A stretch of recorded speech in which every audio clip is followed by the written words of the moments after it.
Why was Jesus of Nazareth crucified? Because he made outrageous claims about himself. He claimed to be the one and only Son of God. Why would anyone take his claim seriously? Well, that all depends. If Jesus actually rose from the dead, then his claim to be God's unique Son carries considerable weight.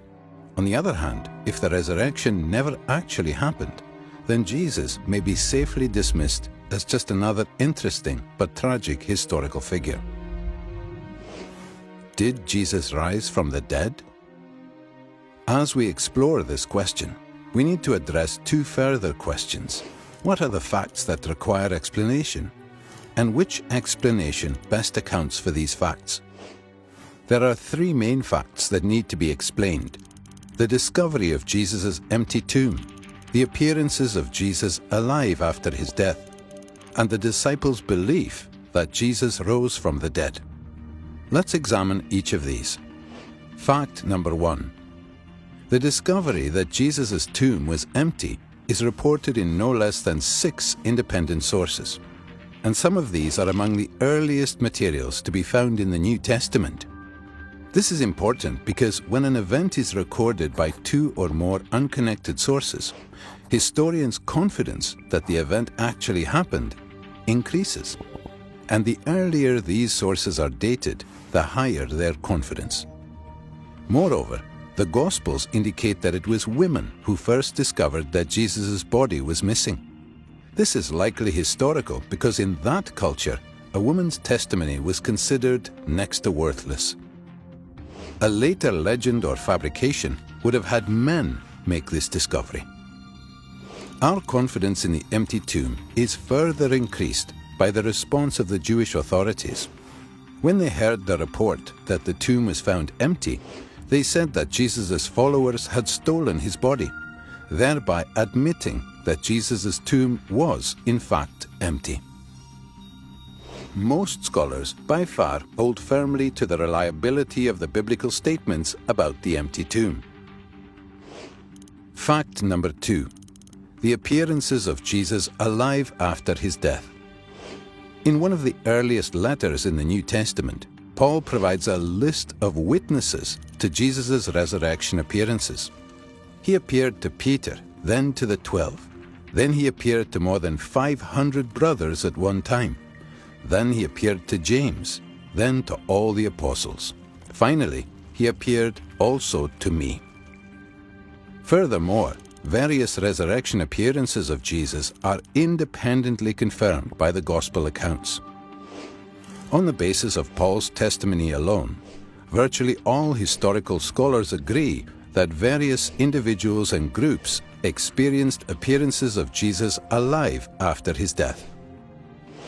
It may be taken as historically certain that Peter and the disciples had experiences after Jesus' death in which Jesus appeared to them as the risen Christ. Fact number 3. The disciples' belief in the resurrection. After Jesus' crucifixion, his followers were devastated, demoralized, and hiding in fear for their lives. As Jews, they had no concept of a Messiah who would be executed by his enemies, much less come back to life.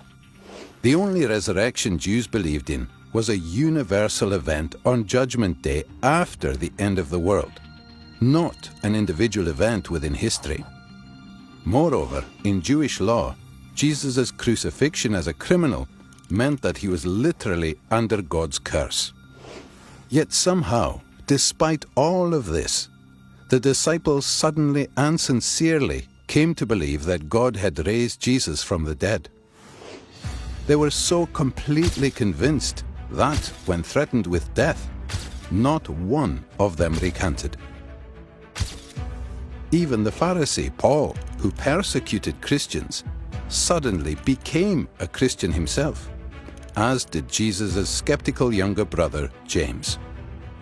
Some sort of powerful, transformative experience is required to generate the sort of movement earliest Christianity was.